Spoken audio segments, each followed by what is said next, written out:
I've talked about the movie I did third week. Um, Feature film that we shot in New York City, Staten Island, Manhattan.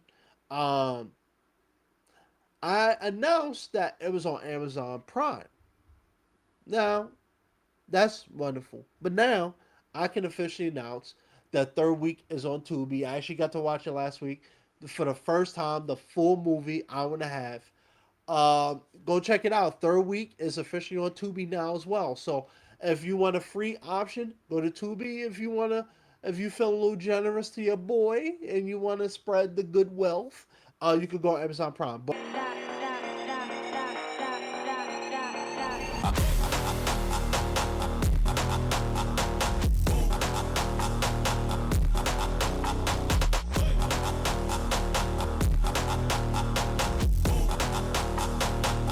does it feel good to be alive listening to the most charismatic podcast or what? Welcome to the most overrated, underappreciated, most viewed, underviewed podcast of all time. Welcome to the Prince of Fresh Air. I'm, of course, your host, the beloved, the most charismatic man, the Prince of Fresh Air, Percy. Thank you for joining me. Thank you for always coming back. Thank you for supporting me. Oh, I feel good. I feel alive. I feel energized. I haven't felt this way in a while. It's been a while.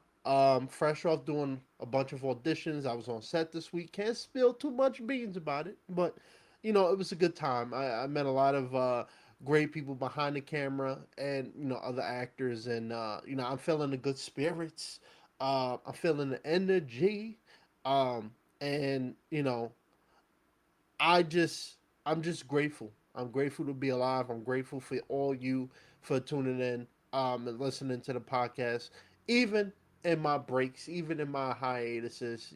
Because like I said in my last podcast, I had to go back to the basics. I had to go back to what got me to the dance. And I just want to say, I think some people misconstrue my confidence for cockiness. Now I can be cocky, but I'm just confident, and I didn't have this confidence for a long time in my life. It's something that I found along the way, and I grew into, and I'm proud of it. And I think it speaks for itself with the podcast and my acting. I think I love having that confidence in my work, and it not only makes me a better entertainer, but it makes this podcast and it makes what I do even more entertaining. So I just want to say thank you for tuning in, for checking out the most charismatic man himself. So, what are we doing today? Where is the guest? That's right. You have a guest. The guest is the most charismatic man himself. It's me. Because I'm going back to my roots. What got me to the dance? I'm going to be doing something a little different.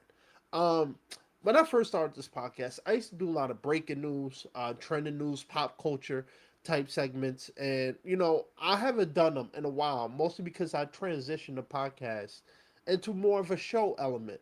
But I want to go back to how we got here, how we got to the dance. So, in order to do that, I'm going to be talking about a lot of stuff that's going on in my world, the acting world.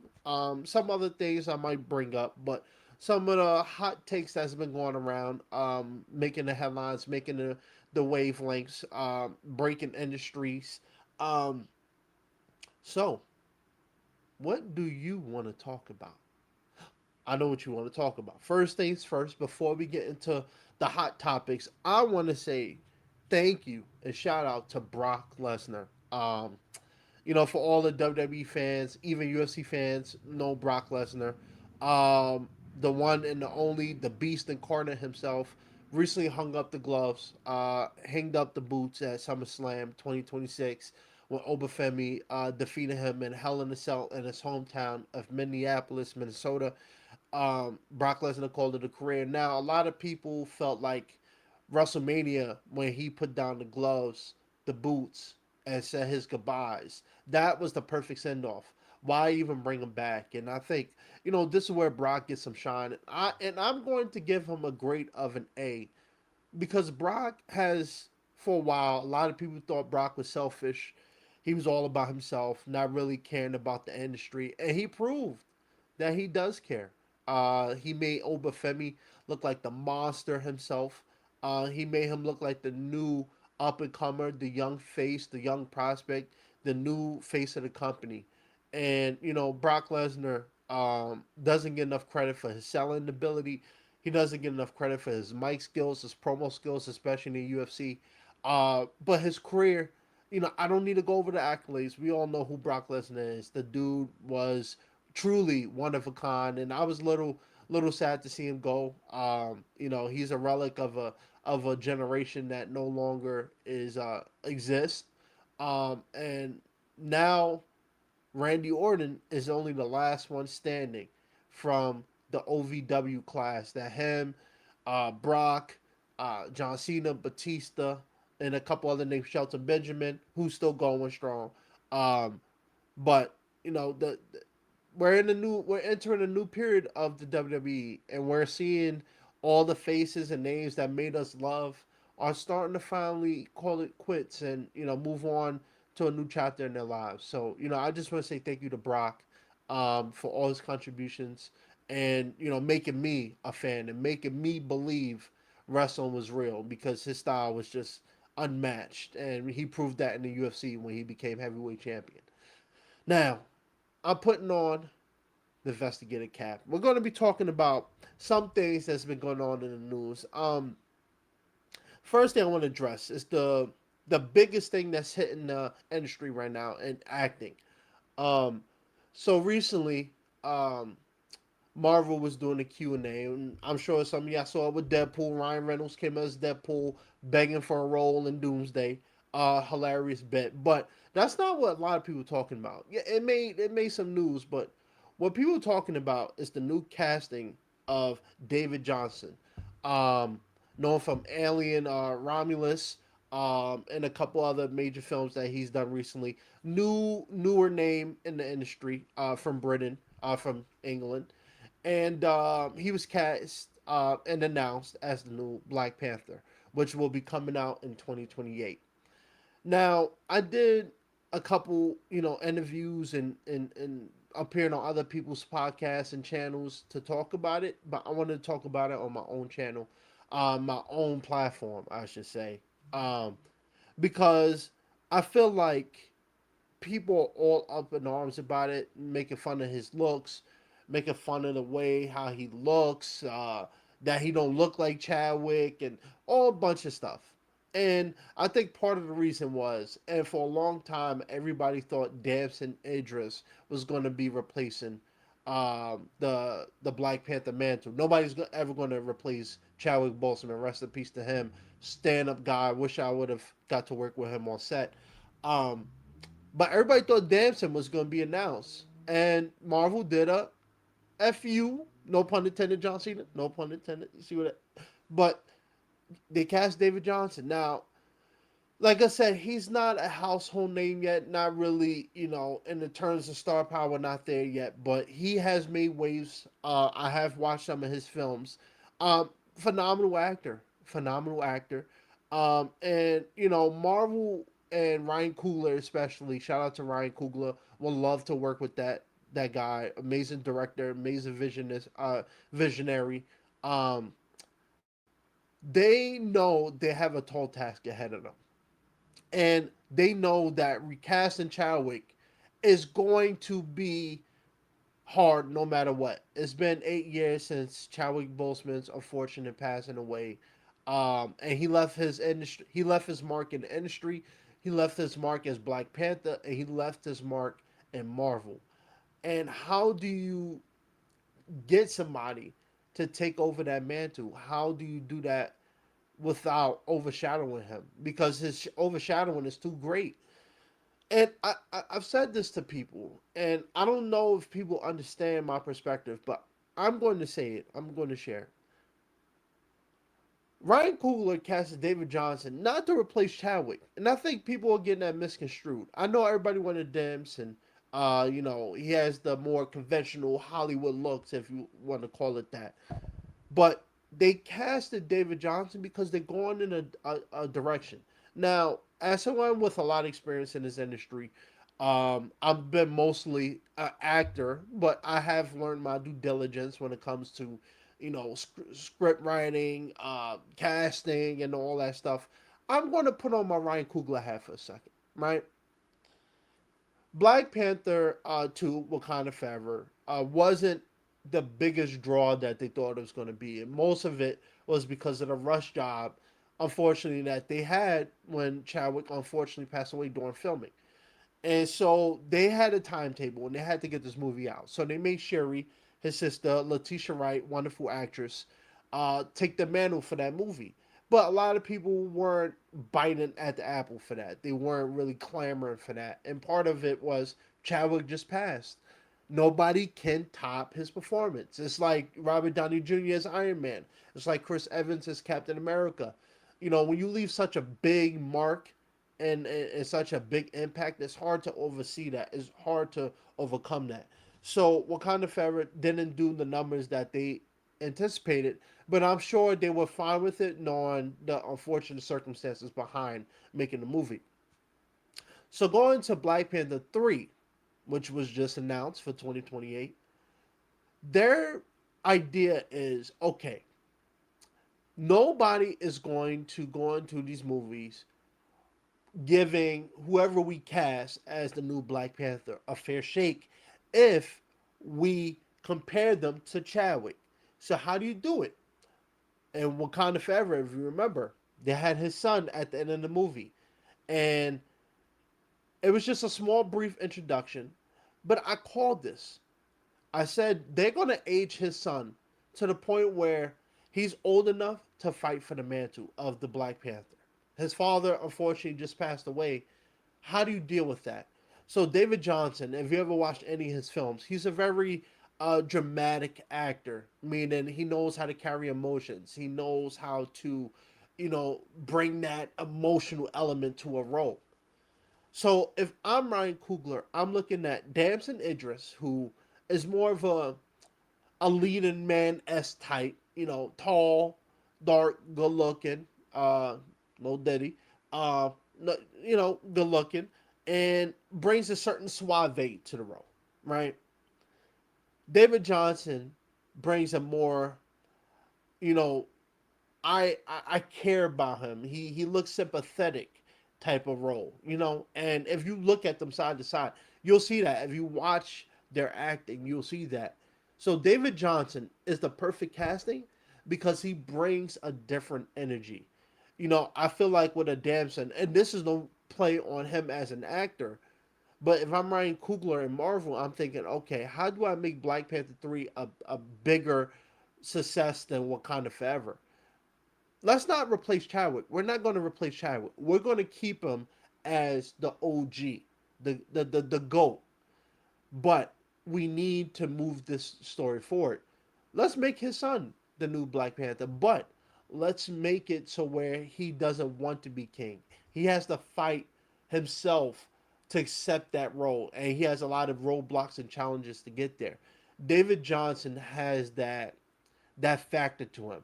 And as an actor, I can tell you, I don't know if I would be right for that specific role because I know what type of actor I am. And if they're looking for an actor who screams innocence and screams vulnerability, well, just look at me. You know what I'm saying? I steal the room. So I think that David Jonsson was the perfect casting for that specific reason.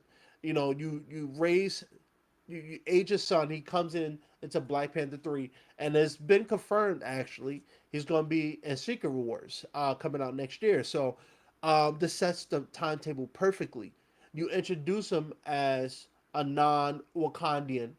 He finds out the news of his father's passing, like they did with Black Panther and Captain America Civil War. But in this version, his son now has to acknowledge that his father has passed away, and now they want to anoint him as the new King T'Challa. But he doesn't know how to take that mantle. So if you break down the story right, it's a perfect casting. And I think that's exactly what they're going to do. Because, like I said, it's hard to replace someone with such great impact. So why even go against the grain with that? Why even fight the audience? No, just keep it where it is, and just come around it. Keep Chadwick's place cemented while also allowing somebody else to come over and take their spot without overseeding or allowing Chadwick's unfortunate passing, allowing his cloud that he's formed in Marvel overshadow the new actor. So it's a perfect blend of paying homage to Chadwick, but also allowing somebody else to come up and take the mantle. So I have no problem with David Jonsson being cast. People are allowing their bias and stuff to take over, but give him a chance. Give him a chance. I think Ryan Coogler is one of the best young directors we have, and so far he's knocked it out the park. Sinners, Black Panther, Fruitville Station. The list goes on and on. So just give them a chance. Let them cook. Let them cook. Let them do their thing, and let's see what the final product is. But I get the vision. I get the idea, and I'm looking forward to um, that movie coming out in 2028. Speaking of Marvel, we got more news because while everybody's singing Marvel's praise with Spider-Man's new release and all the money that Marvel has made, well, not everybody is happy with Marvel. Case in point, Mahershala Ali. He's came out in an interview recently and he basically called out Marvel. Um, Blade has been permanently shelved. It didn't survive the chopping block. Blade is no longer he's finito, finished. Um, and he's came out and kind of criticized Marvel for stringing him along and doing this to him. And a lot of people actually sided with him. Some people, of course, are going to push back and say he should be grateful for the opportunity. But as an actor, as a businessman, as someone who may not be able to understand that position he was in, but to understand how this business is, I can't blame him. And so he basically said, Marvel, you have the money, you have the budget, you have everything in place. I don't understand why this movie haven't been made in the last 5, 6 years that it's been, pretty much confirmed that I was casted as Blade. What is taking so long? Yeah, doing all these other movies. And I'm not putting words in his mouth. I'm kind of just, add a little flavor, if you will. But basically, he was just upset that Marvel strung him along and Blade never got pushed. And so um, I don't disagree with him. Blade, Wesley Snipes is the greatest Blade, as we know. But I was looking forward to Mahershala's take on Blade. And, the movie unfortunately got shelved. And part of that is, and it's not no fault of his own, I think Marvel realized the the grave mistake they made after Endgame, which was they stopped putting so much effort into the movies. Now, cinematically, they didn't, but the storylines, the promotion, the way how they staggered films, that went out the window because for a period of almost 10 years, they was just knocking it out the park. $1 billion, almost $2 billion for one movie. They was just knocking it out the park. And this goes back to something I said earlier about myself.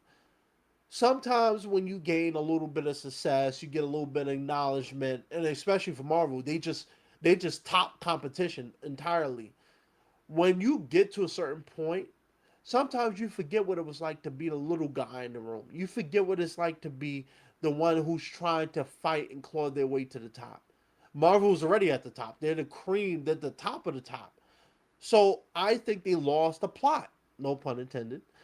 They lost the vision. They started rushing movies. Can I bring up Thor: Love and Thunder, please? I mean, enough said. Um, and that's not even the only one. The Marvels, the Eternals, Doctor Strange. Um, I like the second one, but a lot of people wasn't a fan of it. Marvel lost the idea of they lost what got them to the dance, and so they was just throwing out movies, because they was making so much money and that they wanted to keep that reputation and that ball rolling, and so they knew when Endgame ended, all the OGs was basically gonna be sidelined, if not done, and so they wanted to keep that momentum, but they rushed it. They didn't take their time like they used to. They didn't build that anticipation that audiences, came to enjoy when it came to a Marvel movie. And we've seen it this year with Spider-Man, A Brand New Day, and now with Avengers Doomsday. People are biting at the bit to get to these movie theaters to see these movies now. And it's because they took that approach of let's slow things down. Let's not be too greedy. We already had our plate. We don't need to rush and skip everybody else and get a second.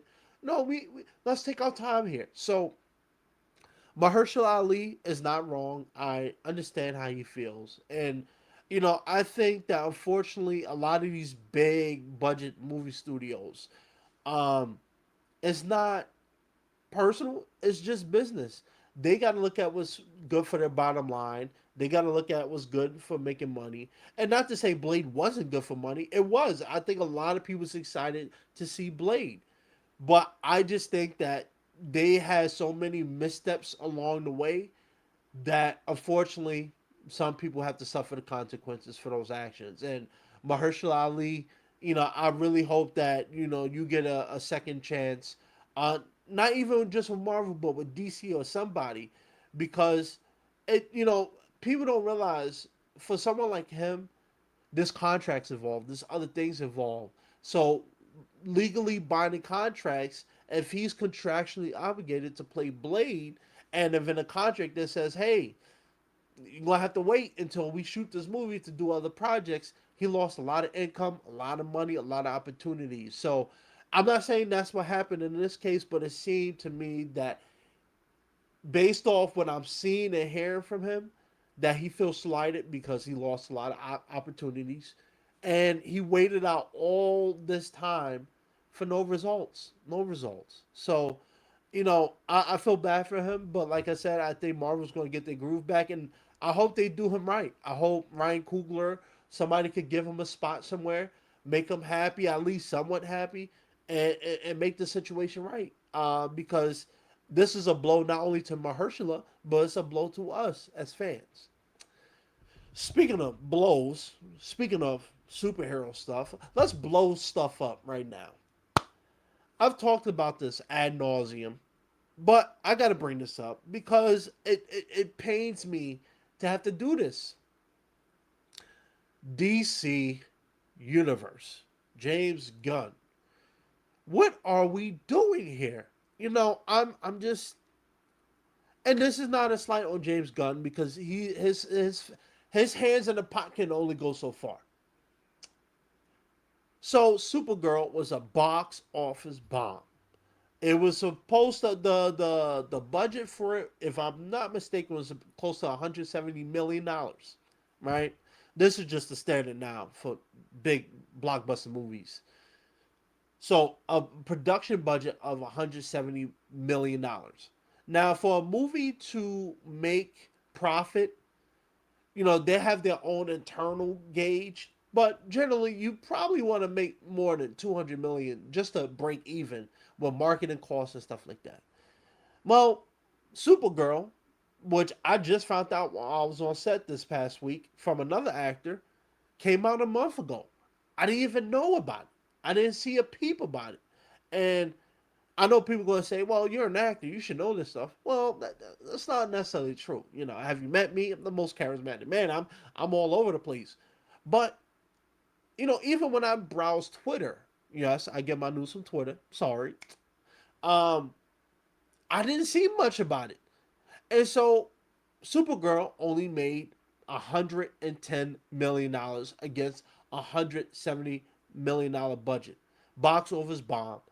And I feel bad for Milaka. I don't know how to say her name, but um, Supergirl herself. I feel bad for James Gunn, but I feel bad as a fan because I've always felt like DC has the potential to do what Marvel is doing in terms of budgets, in terms of profit, in terms of just the overall, you know, domination, and they just keep they get to the championship rounds and they keep bombing. They keep making mistakes. I'm just I'm just frustrated with this whole thing. I think DC brought James Gunn to help boost their product. James Gunn, obviously, for people who don't know, he is the director for a lot of the Guardians of the Galaxy movies, which a lot of people love and made a lot of money. James Gunn goes over to DC, reorganizes everything. Superman, which came out last year, with David Corns, who I almost got to work with. That'll be a story time for another day. Um, did phenomenal. Now this movie, I didn't see any promotion for it. I didn't see not one trailer. I didn't see not one this one cover. You know, you walk in Times Square, you see billboards for all the Marvel movies, every movie that comes out. I didn't see one for Supergirl. So I just DC. You know, I would love to work with DC. I love DC, but they got to get their act together. This is not good. Um, this is unfortunate because now DC is going to be known as a laughing stock. And a lot of actors aren't going to want to take a chance working with DC because clearly they can't get it right. And this is not a disrespect. This is not me calling them out, but this is just as a person, as an actor who has always been biased towards DC in the terms of I feel that they have Superman, Aquaman, The Flash, Batman, so many characters. They could be making they should be where Marvel is, and yet they just seems like AEW to WWE. And honestly, I would even put them even lower than AEW at this point. I just think that they need to prioritize marketing. They need to prioritize, you know, strategy. It can't just be, oh, Marvel got a movie coming out. Let's do a movie too. You know, it has to be substance. It has to be quality. And most importantly, you have to market it. You know, and I think they just forget that one piece entirely, the marketing. You know, Marvel does such a great job with marketing. Every movie, whether it's Avengers, whether it's Captain Marvel, whether it's their side characters, they do a good job of marketing. DC, I'm begging you, please help me out here. I'm trying to be a fan. I'm trying to support.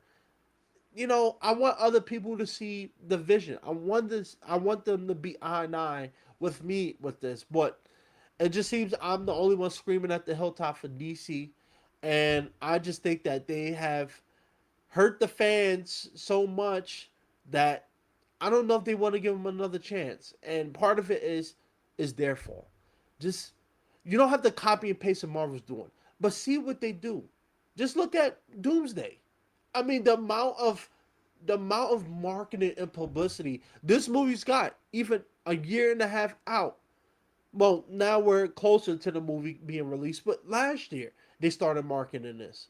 And even till this day, everybody still rewatches the first trailer that they dropped last year. You know, it's they mastered the art of grabbing people's attention. DC is just kind of like, hey, we have Superman, come over here. That's not enough. That's not enough. DC, yeah, yeah, gotta do better. Yeah, yeah, really gotta do better. Um, talking about doing better. Let's talk about this. So I, I'm not a Harry Potter snuff, buff, whatever you call it. I'm not a fan Harry Potter fan club member. Um, but this was breaking, and this goes to another conversation that I don't know if I'm gonna have this full breakdown on the podcast. I'll probably save it for when I interview a director or somebody of that caliber. But Jessica Cave, known as playing Lavender Brown in Harry Potter, broke the news cycle. Broke the news from England. 20 plus year successful career in Hollywood. She came out and said, "Look, you know, I know y'all love me as this role in Harry Potter. Harry Potter's beloved. You know, Daniel Radcliffe, all of them. You know, very talented actors. But I've made a lot more money doing OnlyFans than my entire 20 plus year career in entertainment. Now, this has caused a lot of uproar, a lot of headlines. Some people supporting it, some people don't like it. Some people feel like it's pushing women back. Some people think it's setting the industry back. So I did my due diligence. I went on Twitter where I get my news. That's right. Now I can. I actually did a little more research than that. So basically, if I'm not mistaken, she doesn't do rated R content. It's more actor friendly. But she does a lot of behind the scenes stuff. So it's not, it's for families and children. Not that children is going to OnlyFans, but it's not that type of work that we often think of when it comes to OnlyFans. So basically, I believe she charges about $6 a month. I'm sure she has other tiers. But basically, she said, "Look, I make so much money on OnlyFans. It's made my acting career look ashamed." And this is not the first time in this industry we've heard about actors' pay. And I was actually, when I was on set, I was talking to the production coordinator about this. This guy, very, very nice guy, has worked on a lot of major movies, TV shows, commercials, whatever you name it, he's been there. Um, the pay has been a big problem, and this is not even just including stars. This is for everybody, and if you're an actor right now like myself, it's it's hard. It's hard to make a true sustainable living like it was 20 plus years ago. You know, before my time, when you had the Daniel Day Lewis's, the Samuel Jacksons, the Denzel Washingtons, the Will Smiths, the Al Pacinos, the Robert De Niro's. These guys will make so much money for one movie that realistically they could just do that movie and call it a day for the rest of the year. But they got used to being at the top echelon of this industry. That's not the case in Big 2026. A lot of stars, unfortunately, even Hollywood names, unless you have a contract, let's say, Chris Hemsworth for Marvel, or, somebody of that caliber, work is starting to dry up for a lot of people. And it's rough unless you have a contract binding you to a long-standing TV show like Olivia Benson, Mariska Hargitay to Law and Order SVU, or like I said, Chris Evans, Chris Hemsworth to Marvel. Work is hard to get, and part of the reason is a lot of production companies are leaving the United States or moving away from LA. Los Angeles used to be the cream of the crop, and I lived there. But lately, over the last few years, we've seen a mass exodus of production companies. They're going to the southeast. Some of them are coming to New York, but a lot of them are shooting overseas now, and part of it is budgets, money, and people don't want to shell out the big bucks anymore.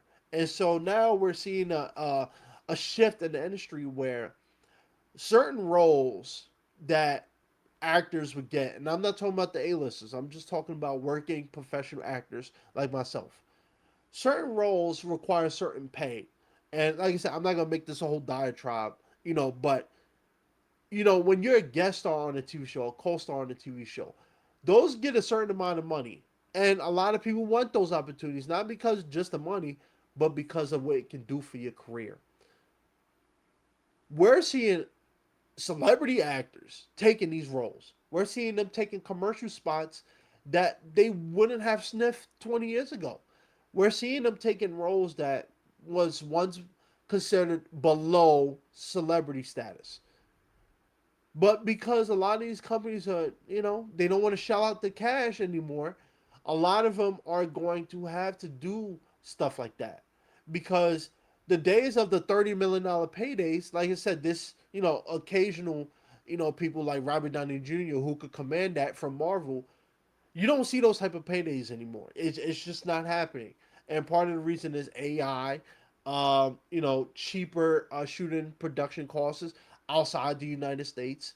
And long story short, I think for someone like her, It just sheds another light on the industry that the pay is just not where it is anymore.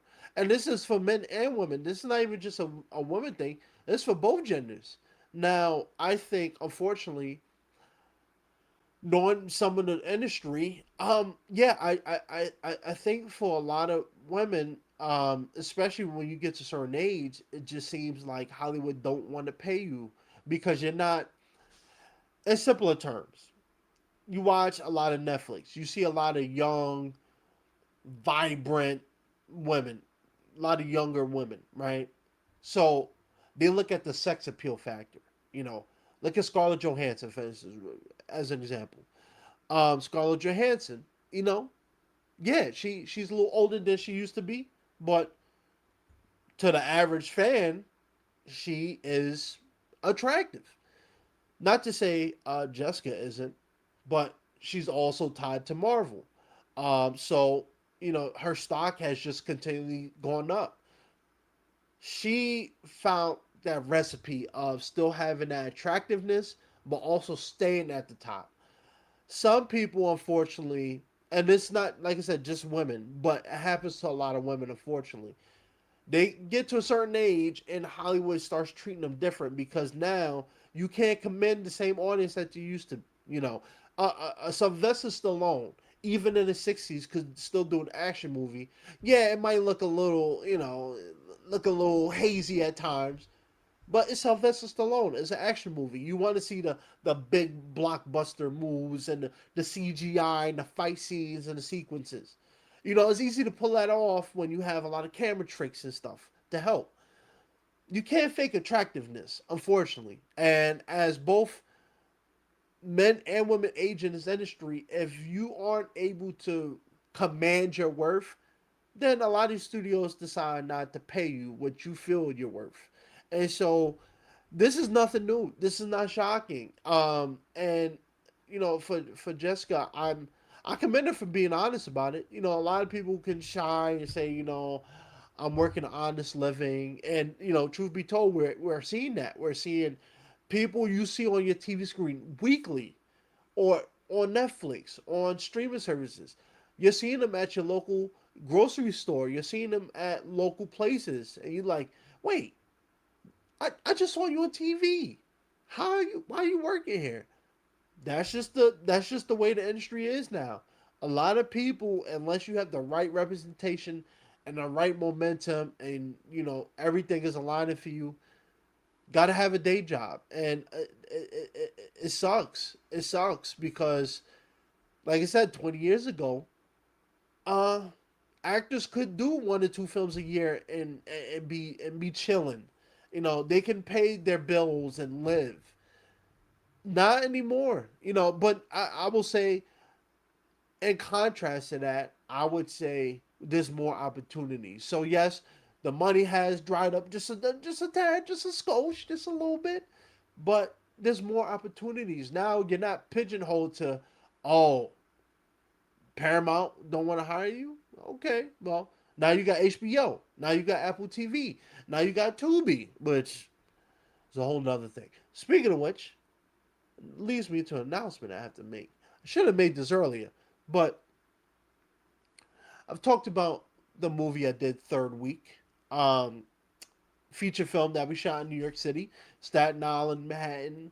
Um, I announced that it was on Amazon Prime.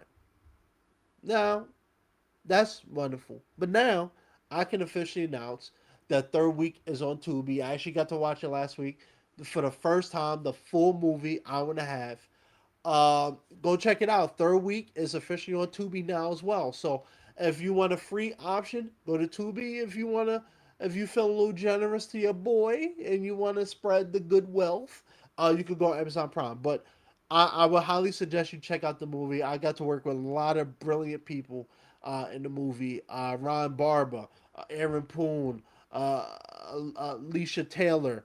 The list goes on and on. I met a lot of great people. Shout out to the director Jordy Torrent, Randy Simon, the head of RS Wolf Productions. So many people to thank for that movie, and I'm just glad that we can actually share this with everybody finally. So, like I said, if you want to go check it out on Amazon Prime. Spread the wealth a little bit. You know what I'm saying? But you could go my route, watch it on Tubi for free, or you just need. I think you might have to sign up with a quick account, no credit card required. So, please go check it out. Let me know what you think. DM me, leave comments. Let me know what you think of the movie. Like I said, I'm the show stealer. I'm the show stopper. I keep this train rolling. But anyway, let's wrap this up, shall we? Um, so yeah, a lot of people. Monique has spoken out about this. A lot of people in this industry has spoken out about the pay, fairness, and wages. Taraji P Henson. Um, yeah, even the stars are going through it. And I've mentioned this I think a couple times, but it's funny. A lot of commercials and stuff that I audition for, roles in major movies I audition for, I've lost them to celebrities. And like I said, sometimes it's not always just celebrities, but I have lost them to a lot of celebrities. I can't name them all, but it's two in particular, and they don't look like me, that always end up taking the roles. So, John Cena, you're one of them. Comfy, man. You won't see me when I comfy. Just telling you, just letting you know right now. Party time is over.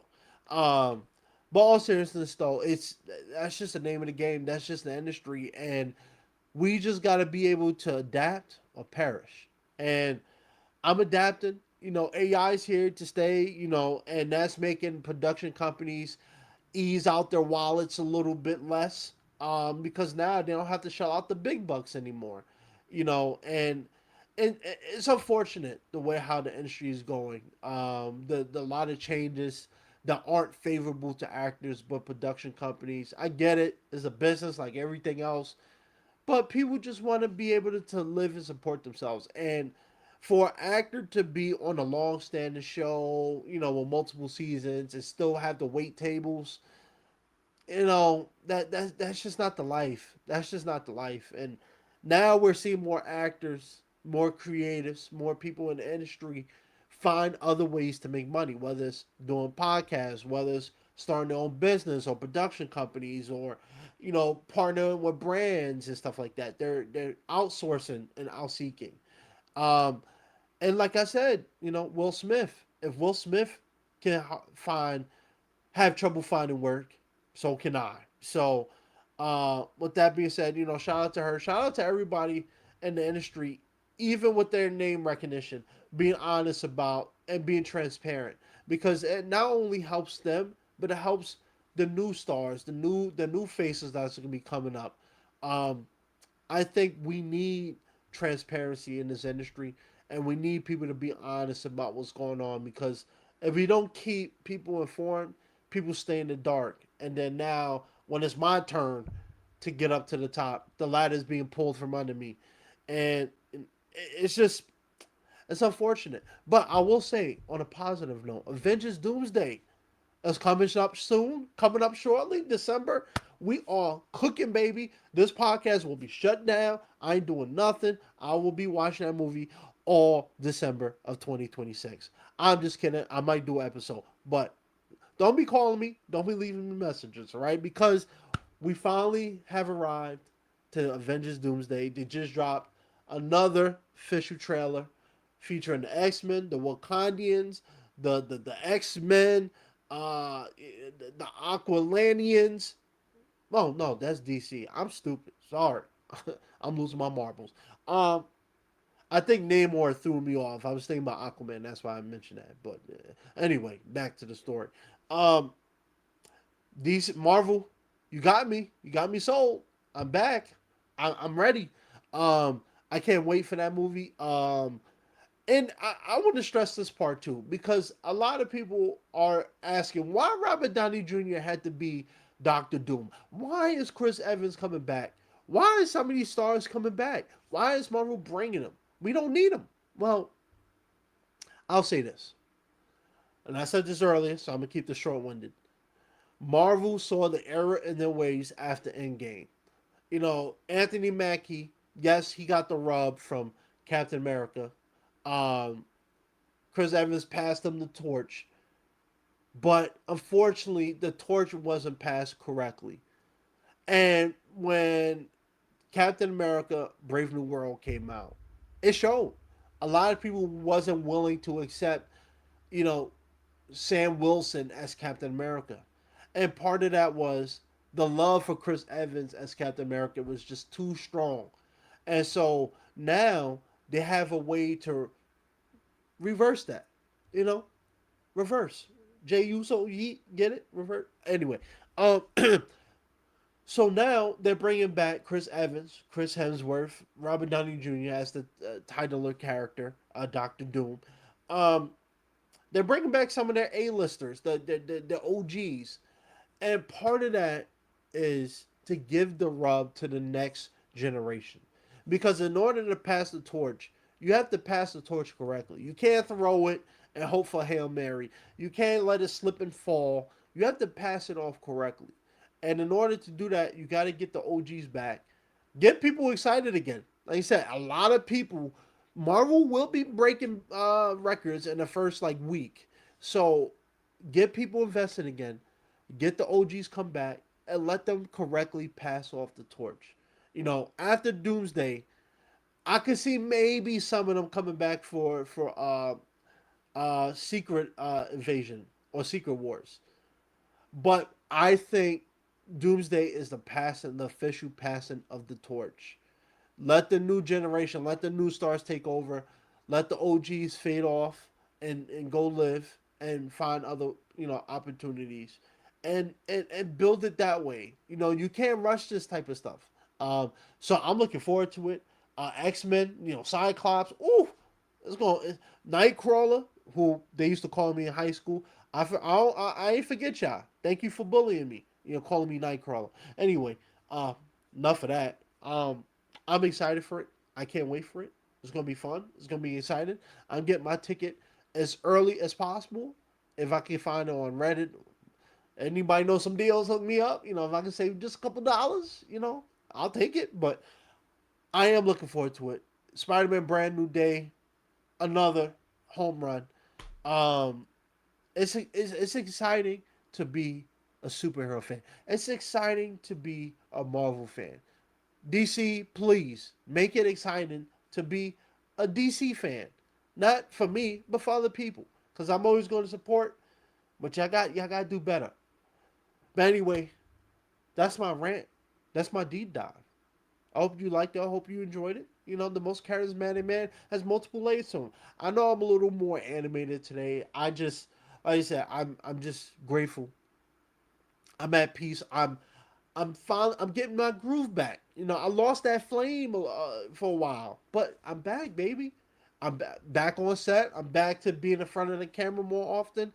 I'm doing what I love. I'm doing what I started when I was 13 years old, and being able to go back to what got me to the dance, kind of reignited that passion and that fire that I needed. So, with that being said, the most charismatic man might not be signing out, but he's getting out of here. But thank you guys. Always. Like I always say, a helping hand is a better hand.